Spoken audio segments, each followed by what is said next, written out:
Թորիայում զատիկը նշում են յուրահատուկ կերպով։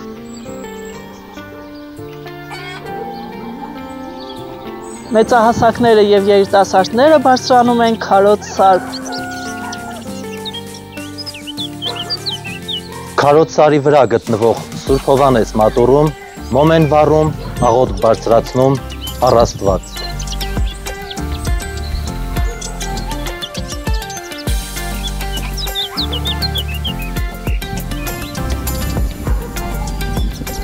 Ինչպես տեսնում եք, գյուղի հետնամասում ունենք սար, որը կոչվում է քարոտ սար։ Սարի ստորոտի մասում եւ գագաթին ունենք երկու սրբատեղի։ Ստորոտի մասինը կոչվում է Սուրբ Դոմինիկոս, իսկ գագաթինը Սուրբ Հովհաննես։ Յուրաքանչյուր տարի Սուրբ Սատկի կապակցությամբ մեր բնակիչները այցելում են այդ սրբատեղիները եւ մոմ վառում իրենց աղոթքն անում։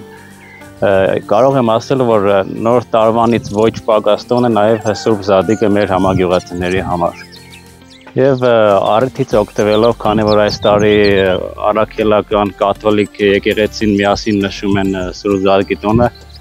առիթից օգտվելով ուզում եմ համայն աշխարհին շնորհավորել այս գեղեցիկ հիասքանչ տոնի կապակցությամբ։ Եվ ինչպես նաև մեր թորիացիներին, թե գյուղում բնակվող, թե գյուղից դուրս բնակվող թորիացիներին ուզում եմ հատիկ շնորհավորել այս գեղեցիկ տոնի առիթ։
Քրիստոս հարյավի մեռելոց։ Օրհնյալ է հարությունը Քրիստոսի։ Շնորհավոր Սուրբ Զատիկ։